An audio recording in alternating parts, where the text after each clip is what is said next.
Good evening, everybody. I am Trillian Atwood, the Director of Programs and Visitor Experience here at the Jewish Museum of Maryland. It's my pleasure to welcome you to tonight's presentation, Are We Alone and Does It Matter? Jewish Perspectives on Extraterrestrial Life, with Rabbi Dr. Eli Yoggev. So as some of you may know, this Monday marks the 51st anniversary of the moon landing. We had, of course, hoped to mark the anniversary on site with our Jews in Space exhibit, originally scheduled to have opened in May. The current situation, of course, has delayed that opening until September. However, we are still marking the anniversary with a series of events, of which this evening is the second. For those of you with a passion for all things space, please join us again next week at the same time when we welcome back the Rabbi for his next presentation in the series, How to be Jewish in Space. It's sure to be an excellent presentation. We'll put the link for that event to register in the chat box at the close of the program, so you can register your spot today. So now to our speaker. Rabbi Dr. Eli Yoggev, Associate Rabbi at Beth Tefillah Congregation, lectures widely on topics in Jewish thought and spirituality. Over the past year, his talks have included titles such as Angels and Demons in Jewish Tradition and Is There an Afterlife? Rabbi Yoggev completed his doctoral dissertation at Bar Ilan University in Jewish mysticism and Hasidism. In his free time, Rabbi Yoggev enjoys beatboxing, photography, meditation, and anything to do with animals. So please welcome Rabbi Yoggev to our virtual JMN. Thank you. Over to you, Rabbi.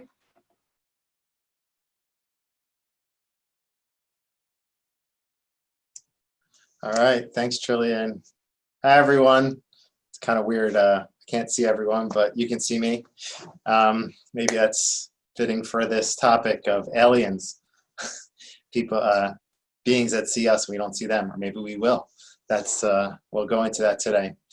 So I'm just so happy you're here. We have 2 fun weeks planned. This week we're going to be talking about just the concept of alien life, what Jewish texts had to say about it over the generations, what I have to say about it. I have like a contribution to this discussion. We're going to scan around 6 approaches, and it should be really enlightening. And I believe there's a deep message too that we can take from it. Next week, we're going to talk about how to be Jewish in outer space.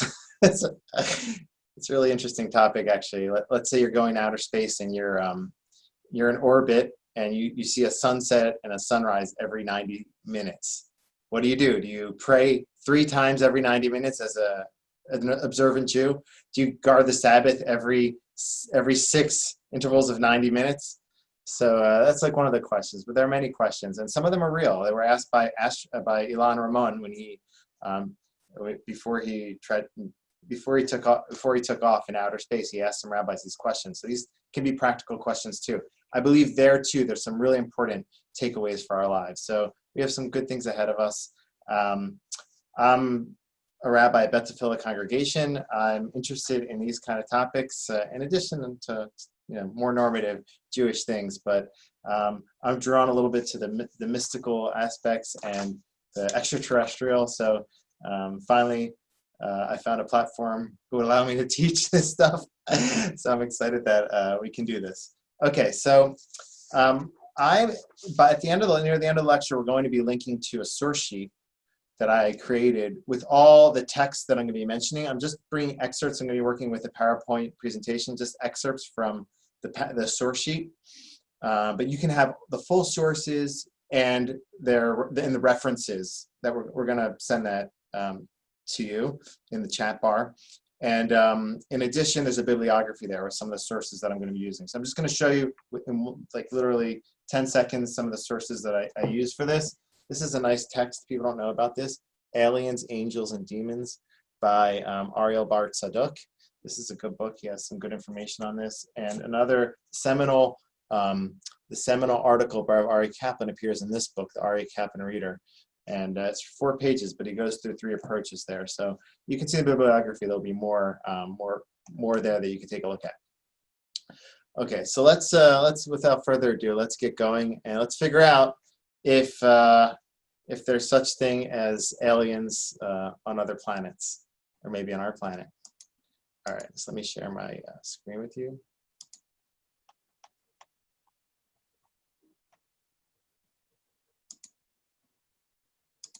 One moment.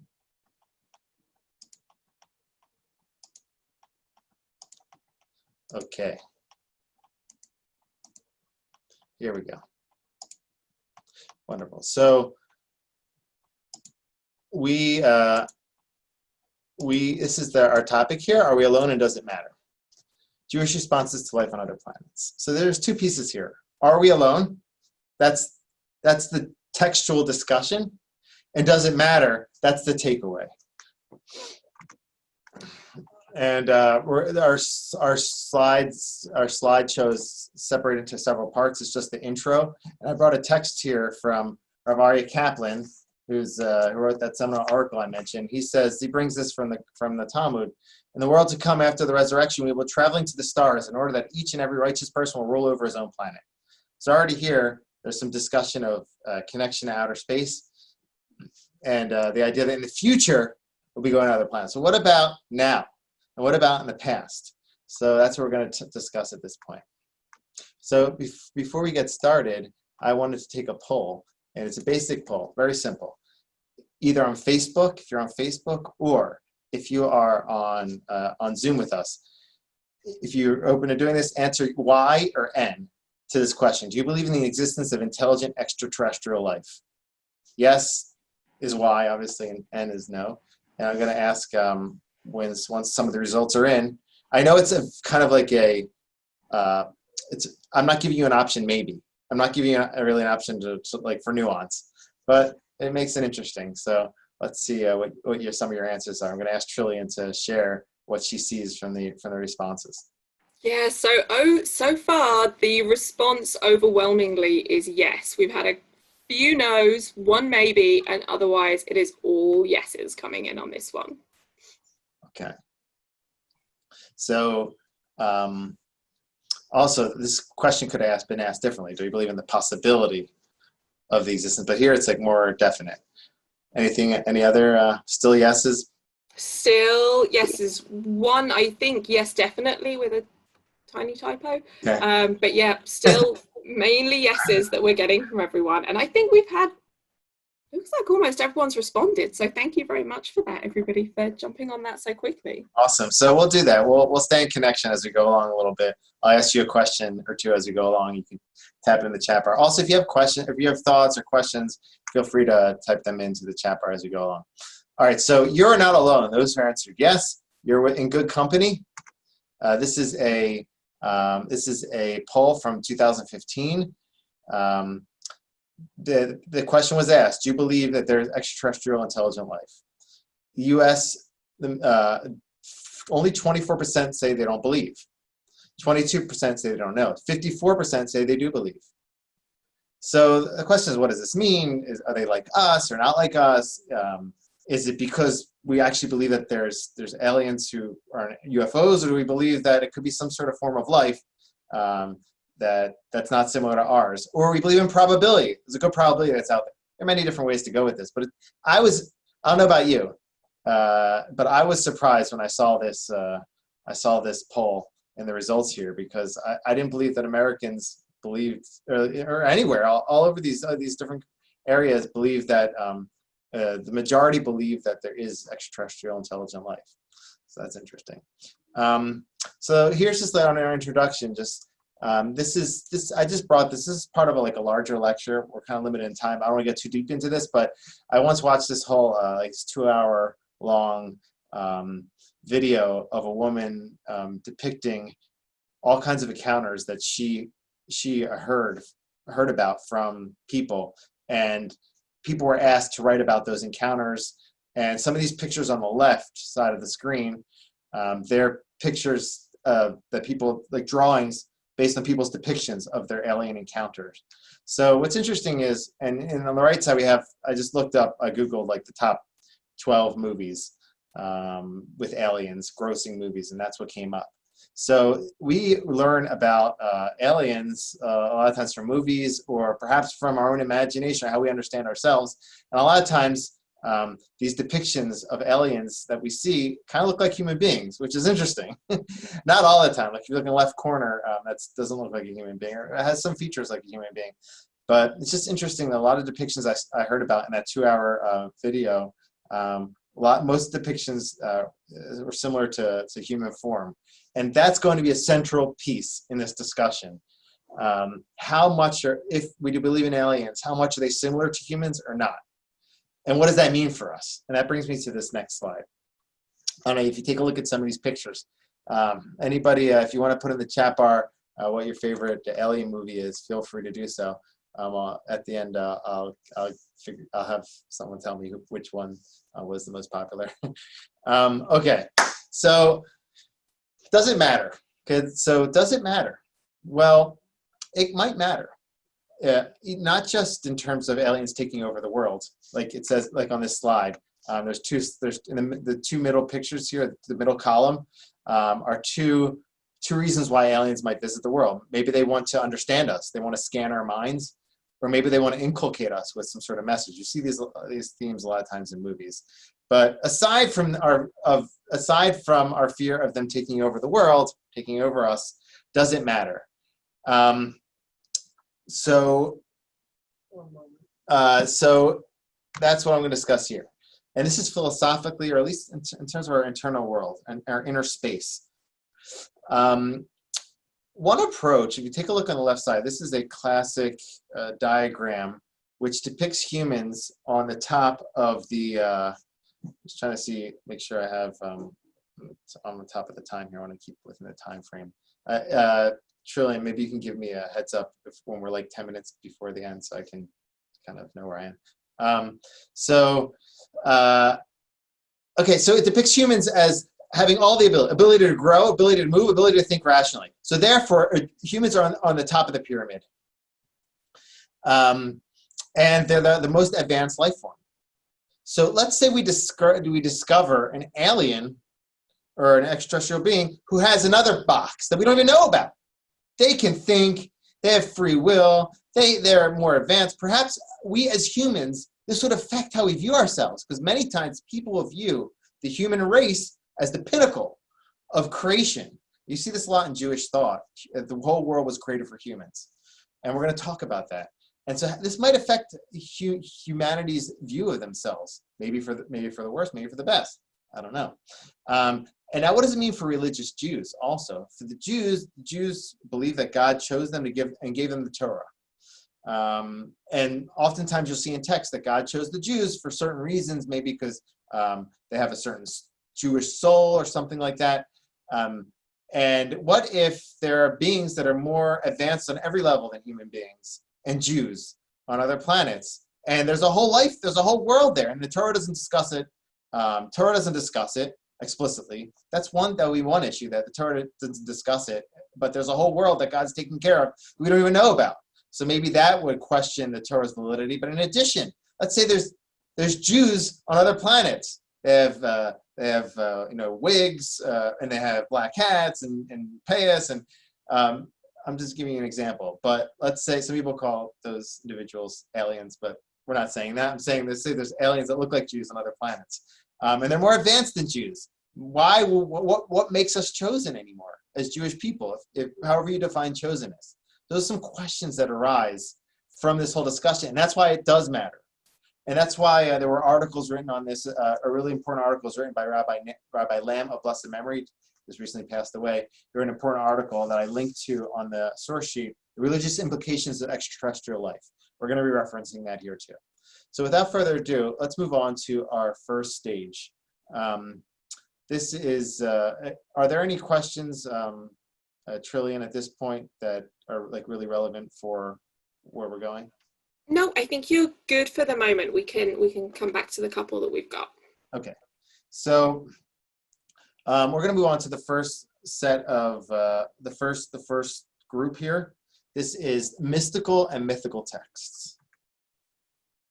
Okay, so in this group there are two texts that affirm extraterrestrial life based on two mystical approaches. Okay, so what's unique about this group, the three groups we're going to be talking about is mystical texts, philosophical texts and modern texts. Okay, in the modern category, Rabbi Sachs, I'm bringing him, and also my own approach to it, and Rabbi Hirsch too, Rabbi Shimshon Raphael Hirsch. So in the mystical texts, I'm only bringing those who affirm two streams of mystical texts that affirm life on other planets. Let me, okay. So this first source goes into the biblical sons of God. Okay, and this is the first direction. And I put an arrow here going up, then down. This is because this is from Genesis 6. And I'll just stop sharing for a moment just to share the background of this. So the background behind this story is that according to these mystical texts, when God created humans, there were angels who were were kind of critiquing how Adam sinned and said, if we were created and put in the world, we wouldn't sin like Adam did. And so God said, "Oh, really? Let me put you to the test." So he sent down those angels, and those angels ended up they're called B'nai Elohim. Actually, B'nai Elohim, we have to call them in this context. They were sons of God. God sent down angels, and those angels ended up sinning and engaging in sexual encounters with women on earth. And according to this explanation, those B'nai Elohim, which are considered children of God, and based on mysticism, those are divine angels. They intermingled their DNA with those women, and through them were born extraterrestrial beings on Earth, according to this account. Now, you can understand those B'nai Elohim in another way, and many commentators explain it that way, and then you don't have extraterrestrial beings at all. But according to this tradition, this is a source for extraterrestrial beings in this world. And again, if you ask me, Rabbi Yoggev, can I prove? If you say, Rabbi Yoggev, prove this to me that this is true, I can't prove it to you.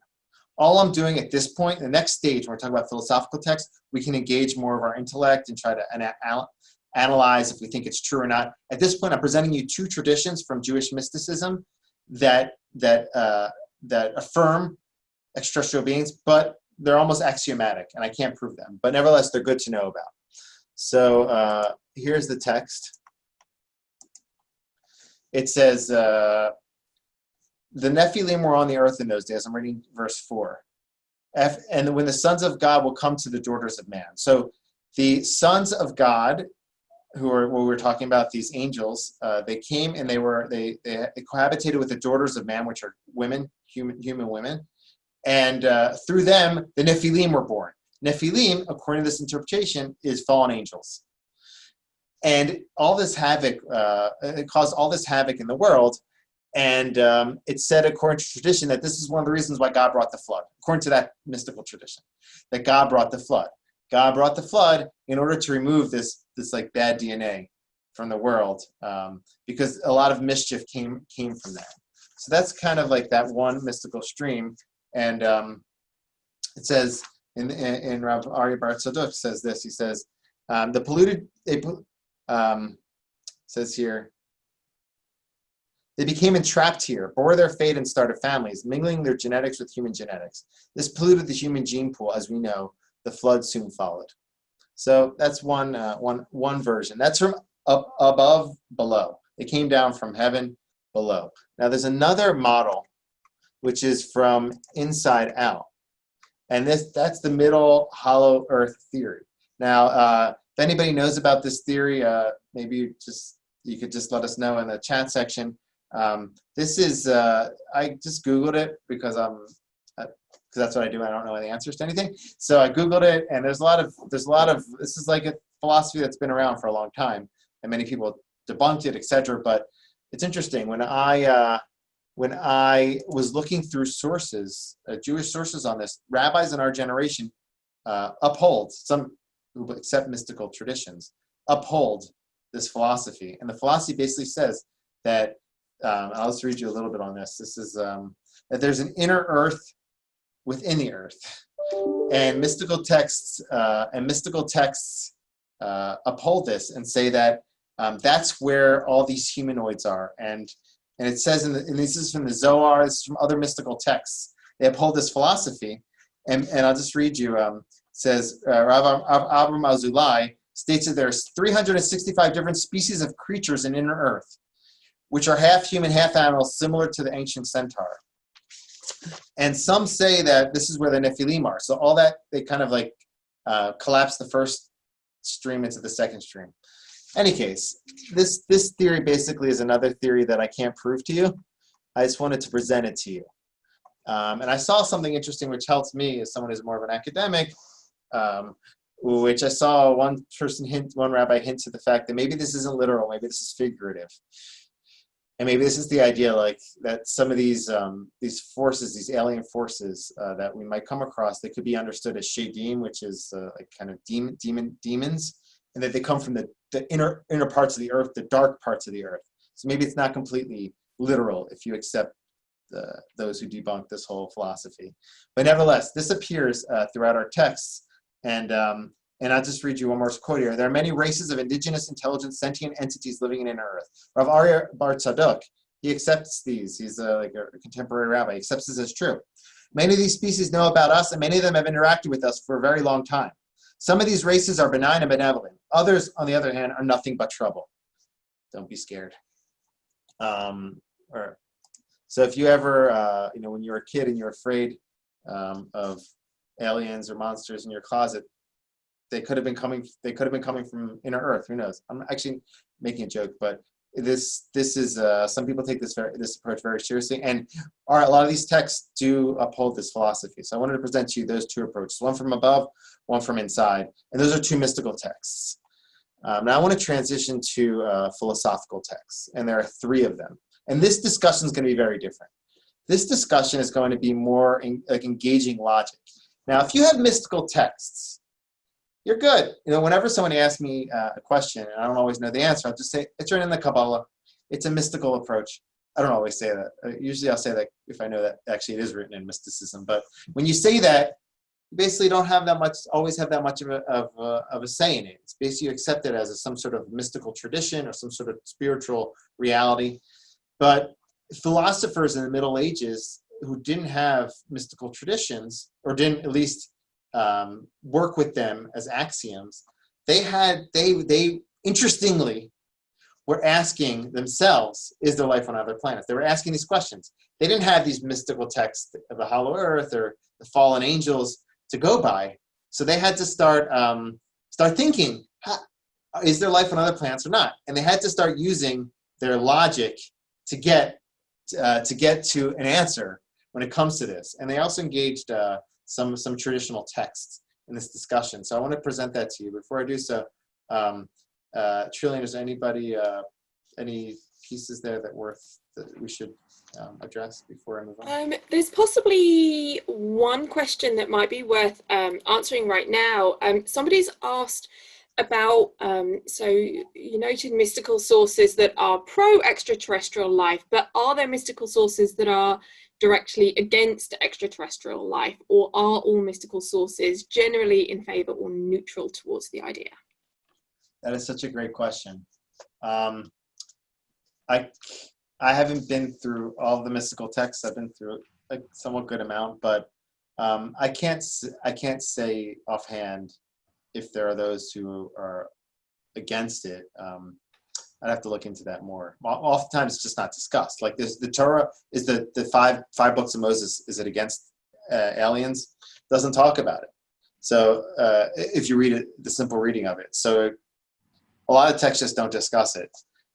There's a lot of discussions of like angels and demons, and sometimes the discussion gets kind of blurred between the two. But the mystics, for the most part, accept those as beings, real beings, and even sometimes clothed in bodies.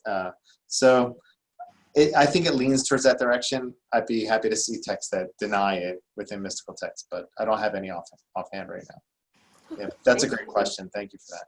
Yeah, thank you for the question. Yeah. All right. So I want to move on to three rational approaches, okay? And this discussion gets really interesting.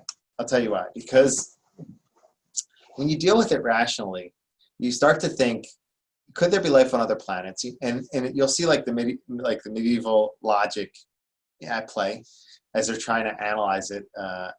And in addition, they deal with the issue that we mentioned in the very beginning. If humans, if you accept this idea that humans are at the pinnacle or the center of, if you accept that humans are in the pinnacle or the center of reality, then what do you make? If you deduce through your intellect that aliens exist, what do you make of that? Like, how do you view yourself afterwards? And that's kind of like what they're grappling with. You'll see in each of these texts. So it's like a really fun exercise. I didn't bring all of the back and forth. You'll see that a lot of it in your source sheet that we'll link to near the end of the lecture, and also hopefully we can put it on Facebook Live if that's possible. But what my contribution to my source sheet also is that I translated some of the an important source, Sefer Brit. I translated to English there, so you can have some of that. But so let's. I want to show you. Let's start with the first approach here. Okay, philosophical text. So yes, no, maybe. There are three approaches that I'm going to present to you, and guess what? One says yes, one says no, one says maybe. So let's see what they are. All right, the first text, and this is Rav Chizdai Kraskas. I just think this is beautiful that we have. He's working with logic, and he's basically in his book, in his philosophical book, treatise. He goes into this topic, and this is Or Hashem, and he just asks the question. He's basically like, hey, could another world or many worlds exist? Simply meaning other worlds similar to our world exist. And he says there are arguments for each side. Okay, so I just brought you the conclusion here, but I just want to go through a little bit of his process, which is like fascinating. So he says he brings proofs to say, based on logic, that there could be other worlds similar to our worlds. Again, he doesn't have the mystical tradition to rely on. So he's using his logic. Brings arguments to say that perhaps there don't exist other worlds similar to other worlds. So I'll bring you one or two from each one. He says, so the first argument to say that there might be life on other planets from logic, he says, well, God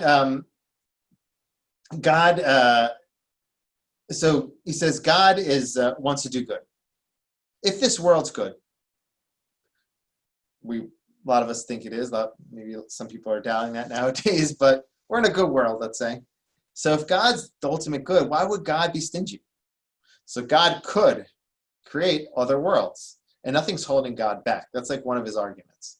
One of his arguments against this, he says, and this is in the source sheet, he says, the world, so he has this idea that multiplicity, this is again, it's based on logic, multiplicity exists only in entities that will eventually deteriorate. That was his belief, or a belief that was prevalent, at least maybe in a circle or whatever. So if he believed that the world, our Earth, is eternal, will continue to exist forever. So there can't be another one, because you only need a multiplicity of items if you're afraid that one item, that one entity is going to deteriorate. But the world's not going to deteriorate, according to his understanding. So we don't need a multiplicity of worlds, and there's no need for it, so it doesn't exist. Again, you could debunk that. You could debunk each one of these. That's why it's like a whole logical back and forth that I won't overdo. I won't overburden you with right now. But and he has other arguments which are interesting. But at a certain point, he gets to this stage. Again, you could debunk his last one just saying the world's not eternal, But and he gets to a certain point where he just says like this: I've gone back and forth, where ways to say pros and cons. In the end, he gets to this point where, since it is true that none of the, I'm reading the slide right now, since it is true that none of the reasons we have presented, positive or negative, are sufficient grounds to determine the truth, and they provide only a possibility, etc., he says, it is appropriate that we not distance the lesson of some of our sages from the passage in Avodah Zarah, which is a tractate in Talmud. It teaches that God travels among 18,000 worlds. which means, according to Rav Chesdei Kraskas, that God's supervision travels among inhabited worlds. Now, that's his source, and I brought it in the yellow box here, that the source from the Talmud. I'm not going to go into how he got to 18,000, but there's like a way that they learn it out. But he says, because I don't have a way to prove it with my intellect, I'll rely on the sages that say God travels among 18,000 worlds. Now, you could say, Rabbi Yoggev, the fact that it says God travels around 18,000 worlds, does that mean for sure that they're inhabited? And is it for sure literal and not figurative? I'll leave you to judge that. But that's the first approach. He basically says maybe it could be, and because it's maybe, I'll bring a text of support for it from the Talmud. The second approach, which says no, is his student. Okay, so Rabbi Yosef Albo, Rav Chesdei Kraskas, the student. This is an excerpt from Rabbi Kaplan's article, and I'm just going to read it to you. The exact opposite opinion is that of Rabbi Yosef Albo, author of the Ikarim. So he's again using his intellect. He says, since the universe was created for the sake of man, no other creature can exist possessing free will. So there's an assumption. All of reality was created for humans. So if that's the case, we have to be the most pristine, the highest level creatures. And if that's the case, no other creature can be like us. And what makes us unique is that we have free will. So there can't be another creature like us in all the universe because everything was created for us. If that's the case and they can't be like us, there's no point for aliens because they're obviously not serving us. They're in other galaxies. If they're not serving us or they're not here for humans, then there's no point in them being here and they don't exist.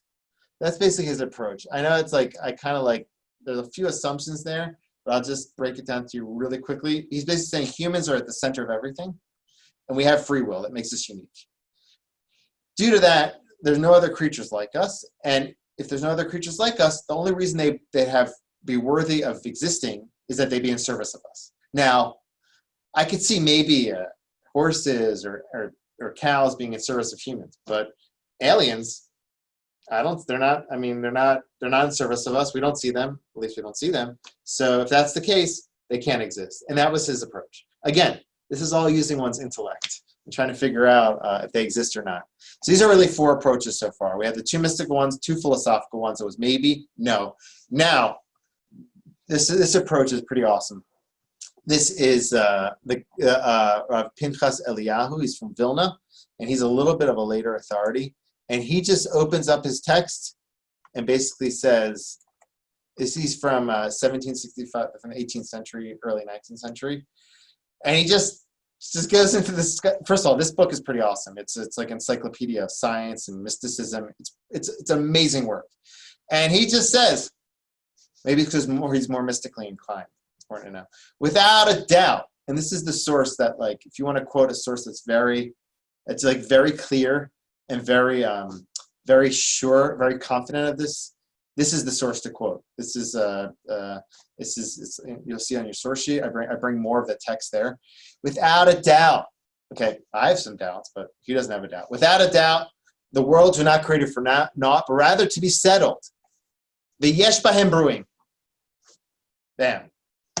They contain extraterrestrial life. And then he goes on to kind of go. He goes this whole interesting back and forth. And I'll just give you like that in like 1 minute. He goes interesting back and forth where he says, all of them were only created for the sake of human perfection in this world. So you say, that's interesting. They were created for human perfection in this world. Well, I don't see them helping us. He goes, listen, we don't know. He says, we can't comprehend the benefit we receive from these creatures. Listen, they could be praying for us on Mars, or they could be in some far off galaxy sending us good energy. Who knows what their purpose is? But maybe they exist, and maybe they're they're here to serve us or to help humans. So he's still accepting this axiom that things in this world should be here to benefit humans. And based on that, he's answering the question saying, maybe they do benefit us. We just don't know how. I thought that was really interesting. And then he says, he brings a proof where he says that in Jewish mysticism, we know about multiple worlds. There's this whole idea of multiple worlds in Jewish mysticism. I wrote about that in my doctoral thesis. So there could be multiple worlds. It could be multiple worlds in terms of alien life too. And so that's kind of like his approach, his like support from Jewish mysticism. Then he brings a support, which is one of the better supports, and he brings it from this source in Judges 5:23. It says, "Cursed is Meroz, cursed are its inhabitants." And if you listen to a lecture on aliens in Judaism, they will always bring this verse. So it's a nice verse because there's a source in the Talmud. It's on the very bottom of the source sheet here of this slide, where it says this place called Meroz. This concept of Meroz was cursed in Deborah's song, and the question is, why is it being cursed? The Talmud, one opinion says it was a human. Another opinion says in the Talmud that it was not a human, but it was a planet, a star. And he was cursing the star because this planet should have blessed them and helped them, but it didn't, so it was being cursed. Now, what's important for us is that it's cursed, and cursed are its inhabitants. Cursed are its inhabitants. So we see, if we accept the Talmud's approach that it's a star, it's a planet, and its inhabitants, it has inhabitants, they might be cursed, but whatever. But it has inhabitants, so we see there's a planet with inhabitants. So there's a few stages here, but he brings us as support, and if you accept that approach in the Talmud that says it's a planet, and then there maybe is good support to say there's inhabitants in that planet. So that's kind of like the strongest source, I think, for this. And I see some comments in the chat section. Before we move on to the next and final stage, which we'll do like in 7 minutes or so we can have time for questions and answers. We're gonna have like a hard stop around 8 o'clock, so I have to go over to this cooking class in a moment at 8 o'clock. But in the meanwhile, are there any comments, Trillian? There's definitely a few comments. I think one in particular that's coming through the Q&A that's probably worth touching upon now. So in referencing the different approaches you were just talking about then, does the second approach assume we will never visit those other worlds, even if humans are unique and the pinnacle of creation couldn't, space horses, be in service of humans in the event we could one day visit them? Meaning, yeah, so you don't agree with that second approach. You don't agree with the second approach, but you're saying like, it could be that they might not be in service, they could potentially be in service of us, or be able to benefit us in some way or another. You don't agree with it, and others don't either. So yeah, and so I'm going to show you in a moment this whole other approach. That's what I want to present to you now. And this is brought in this article, which is really worth checking out. It's one of my rabbis, one of the rabbis that I hold in high regard, and a lot of people do. This is The Religious Implications of Extraterrestrial Life by Norman Lamb, and it's on the bibliography. And he basically debunks. He brings two approaches to I'll show you before. Let me get not too far ahead of myself. He goes into this approach that everything was created for human beings. It's not so fast. Maybe there's approaches in Jewish tradition that not everything was created for human beings. And then you start to emerge from this whole problematic, this whole problem that was important to these medieval thinkers, and you can just talk on a whole different, you can solve some of the problems that they were dealing with. So what I want to do at this stage is I want to, going to turn to more modern texts addressing the issues. So there are basically three issues here. Number one is how do you deal with life on other planets if everything was supposed to be created for humans? That's number one. Number two, the second issue that's addressed that we've been dealing with is, I wanted to add one more thing actually. It's actually really important here. He says, Rabbi Eli Horowitz, this before we get to this is really important. He says, without a doubt, there are not human creatures. There are non-human creatures located who are in our kind and our likeness. He says this with free will. They don't have free will, but it's possible they have intellect and wisdom. They do not have free will. So Eliyahu Horowitz, or Pinchas Eliyahu Horowitz, says they could be there are creatures on other planets, but they don't have free will. They might have intellect, they might have wisdom, but they don't have free will. And this is important because that's the furthest I've seen rabbis go. And I want to go a step further. Okay, that's what I want to do in this stage. By addressing the issues. Again, the first issue that we're dealing with is life on other planets. What if they're there and they're not in service of humans? What would be their function? That's the first thing. Number two, if we discover aliens on other planets that are more advanced than us, and perhaps they have free will, would that affect how we view ourselves as humans or as Jews who have a concept of chosenness, however you understand that? And the last thing I'll just address, which is people ask all the time, like they don't want to believe in aliens because they're afraid the aliens might take over the world. So that's like, I'm just going to end with, that's like not the central piece of our discussion.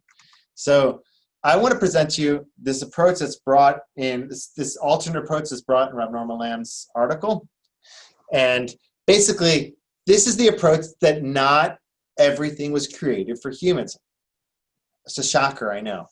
But this is Maimonides. And Maimonides might have, in his earlier days, thought differently in his introduction to the Mishnah. But here, in his Moreh Nevuchim, in his Guide to the Perplexed, he says, in the yellow piece, yellow highlighted piece, the universe does not exist for man's sake, but that each being exists for its own sake, not because of some other thing. So I think this is one way to get out of the conundrum that bothered the medieval thinkers. We can have life on other planets, and they might not be in service of us. They might have their own purpose. I don't know what their purpose is. Maybe God's watching them, and they're on some sort of Zoom with their alien buddies talking about humans on Earth. Who knows? They might have their own world going. They don't have their own reality. They might exist for their own sake. And another source, which is very powerful, connected to this, is in relation to animals. I came across this in Richard Schwartz's book on vegetarianism and Judaism. Full disclosure, I'm a vegan, so I like these sources. Rav Hirsch says, and most people often say that animals were created for humans, and therefore they justify eating animals. But and there are other reasons that are brought for this. But that's one justification. I'm not critiquing or saying. I'm just saying the facts. Rav Hirsch says, Rav Hirsch is a modern thinker. He says the earth and its creatures may have other relationships of which we are ignorant, in which they serve their own purpose. So it's not just in relation to all Maimonides. It's kind of similar idea that Maimonides mentioned, but it's in relation to animals. Animals might have their own purpose, not just to serve humans, not just to be consumed by humans. They have their own purpose. So this helps us in accepting the reality. This is my goal here at this point, in this last stage, is to make space for extraterrestrial beings, the belief in extraterrestrial beings. And one way to do it is just to say that they may exist for their own purpose. And I don't know why. Hashem, God, has a plan for them. And so these are two sources, Maimonides and Rav Hirsch, that discuss that. Now, I want to transition now to this next piece. And this is, with this piece I'll conclude. The idea that the furthest we could get in Jewish thought, if Pinchas Horowitz, Rav Eliyahu Pinchas Eliyahu Horowitz, he said that the furthest we could get is to say that they exist, aliens exist. They might be intelligent, but they won't have free will. My sense is what might have limited our thinkers in saying that is that what I mentioned in the very beginning of our lecture, that if we accept that they have free will, what makes us special anymore? I don't know if anybody saw, talking about will, anybody saw Good Will Hunting, the movie. It's one of my favorite movies. There was this professor who was a genius, and he won prizes. And then this young man, Will, was even smarter than him. And it drove the professor crazy because he built his whole self-image on the fact that he was the genius professor. And he couldn't get over the fact that Will was able to solve the problems that took him so long to solve in a matter of no time. So why I just saw someone post in the comment section, why is everyone firing at me? Good, because I was talking about Will, maybe. So this Will, so this might have bothered our rabbis over the generation, that us admitting that they might be advanced creatures because this would affect how we view ourselves as humans at the top of the pyramid, or as Jews who believe in chosenness. For this, I want to bring in Rabbi Jonathan Sachs as a model in his book Dignity of Difference, to help as a model to help us understand this.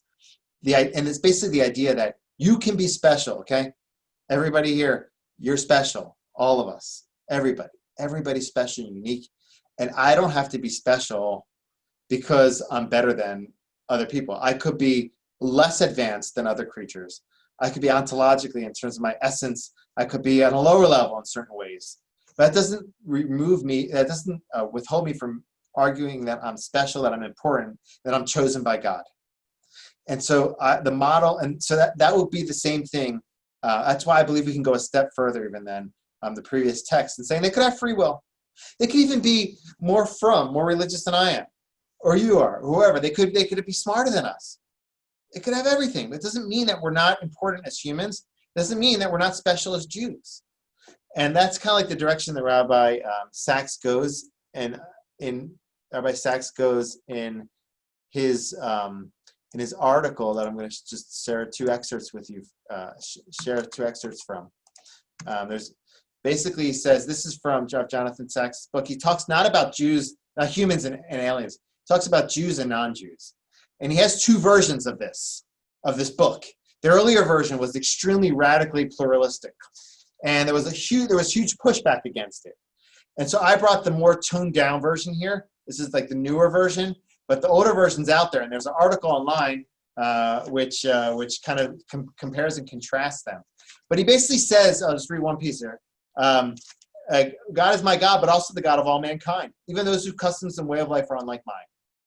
And the second source, the yellow part, God is God of all humanity, but between Babel and the end of days, no single faith is the faith of all humanity. Such a narrative will lead us to respect the search for God in people of other faiths and reconcile the particularity of cultures with the universality of the human condition. There's more radical, there's very radical versions of this of this approach in his earlier text, where he says, He is my God, but also your God. He is on my side, but also on your side. He exists not only in my faith, but also in yours. Again, he eventually rescinded these texts, but it's just an interesting approach where it's basically saying, like, the Jews can uphold their chosenness and humans can uphold their specialness. But they can simultaneously accept that other people will be special and have a unique connection with Hashem too. And he has like one other text in his earlier form of this, and this is like crazy. And I understand why he got pushback for this. He says, in the course of history, God has spoken to mankind in many languages, through Judaism to Jews, Christianity to Christians, Islam to Muslims. So imagine this mainstream Orthodox rabbi saying that. That's why he got pushback and he changed the language. But I'm just trying to show that this idea that you can believe in your own chosenness and have your own self-import amidst affirming other people's importance too. So again, I think through this we're able to address two main issues that are usually problematic for our thinkers, and I think we can take it a step further. I, Rabbi Yoggev, hereby accept that there could be, this could like turn into a meme or something. I hereby accept that there could be alien life form on other planets. I'm not as worried by the fact that that they might not be serving us, because they could have their own purpose. I'm not so worried that they might be more advanced than me. It doesn't affect how I view myself. And I know I have my unique connection with God. I know that even if you understand chosenness as unique history and connection with God, then you can affirm your chosenness and your specialness as humans, because everybody's special in their own unique way. Lastly, am I worried that the aliens are going to take over the earth? I'm not, because I'm a believing Jew and I believe God has a plan. And so I'm not worried about that for now, and hopefully not for the foreseeable future. Thanks for joining me. That was fantastic. Thank you so much. So as a very quick reminder, we've got a little bit of time here for some questions for the rabbi. Those of you who are joining us on Facebook, pop those questions into the comments section and we'll get them over to us. those of you who are with us in Zoom, if you can pop those questions, ideally in the Q&A, but they can also go into the chat. That also works well for us. So I'm going to pull from one of the questions that we've got here already, and that goes back a little bit in the presentation. So if the mystics viewed the Nephilim as angel-like beings, or extraterrestrials, what was the non-mystical view of that particular verse? Yeah, so it's just that they were B'nai Elohim, that they were understood as humans. I had to recall exactly like why they were referenced as B'nai Elohim, but it was just humans cohabiting with like men cohabiting with women. It wasn't necessarily like B'nai, like the sons of God, like angels. So I know there's like a reason why that the name Elohim is used there, but I'm forgetting that now. Thank you. Yeah. Okay, another question that we've got here is, can an alien become Jewish? Okay, I'm happy you asked that because next week we're going to be addressing that. So next week, so this week, if you felt like I took you on a whirlwind of Jewish thought and mysticism this week, next week we're going to land the spaceship. We're going to be focused on very practical laws connected to aliens and humans, and how actually Jewish halacha, Jewish law, would apply in outer space, and what blessing would you make over eating an alien?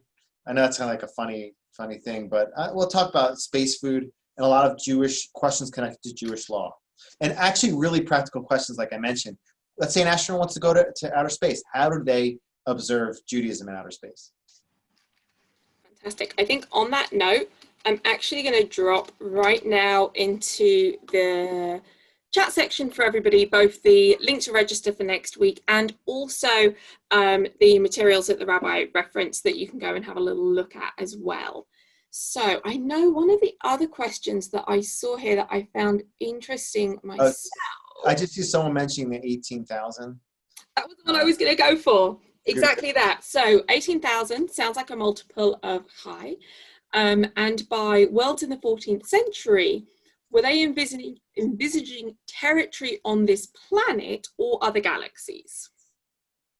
Yeah. They were envisioning that. They were envisioning this idea of inhabitants on other planets, the possibility of it. He doesn't say it for sure. He says we can rely, because we don't have like a sure proof to this. We can rely on this source that talks about inhabitants, other planets. So yeah. You're saying on other planets or on this planet or other galaxies? So if there's 18,000 worlds. Oh wait, so no. Okay, so yes. Sorry, I conflated the two texts. He did believe, he accepted the possibility that there could be life on these other planets. When he's talking about life, he's talking about other planets, he's talking about inhabited planets. So yes, inhabited 18,000 of them. They arrived at that because it says the chariots of God are myriads, which is 20,000. Even thousands shinan. So it says even thousands, which is 2,000s, she'enan, that are not. So it's 20,000 of minus 2,000s that are not. So it becomes 18,000. That's kind of the mathematics. But yes, that's cool that you pointed to the chai, the 18 behind that. Maybe there's some depth to that for sure. Chaim, chai, that's life. That's good. I see someone chatted, well, that's a relief. I think they were saying that when I said, I don't think the world's going to be taken over soon by aliens. I believe that is exactly when that one came up. Yep. Yeah, I think that actually gets us to most of our questions that we've got there. Oh, hold on, one more just popped up. If anybody wants to reach out to me, I'm just going to put my email here, and you can feel free to reach out to me. I have some of the documents in PDF form I can forward to you. That's my email in the chat section. So just to wrap up then, as a reminder, you've got those links for registering for the next program and also to get some of those source materials in the chat box for you. We will be sending out a recording of the program this evening. So I know there is just a huge amount of information, and I can imagine some would like to go back and revisit as you're sort of processing. So no, that option is out there for you as well. And as a final reminder, as you leave the program this evening, a survey option will pop up. If you could please take a second to fill that in, it would be much appreciated. And I think with that, I would just like to say thank you so much, Rabbi Yoggev. You've given us all a lot to think about, and it was absolutely fascinating. And hopefully we'll see everybody again in a week. We look forward to seeing you then. Thank you very much, everybody. All right, thanks for joining. Have a beautiful night.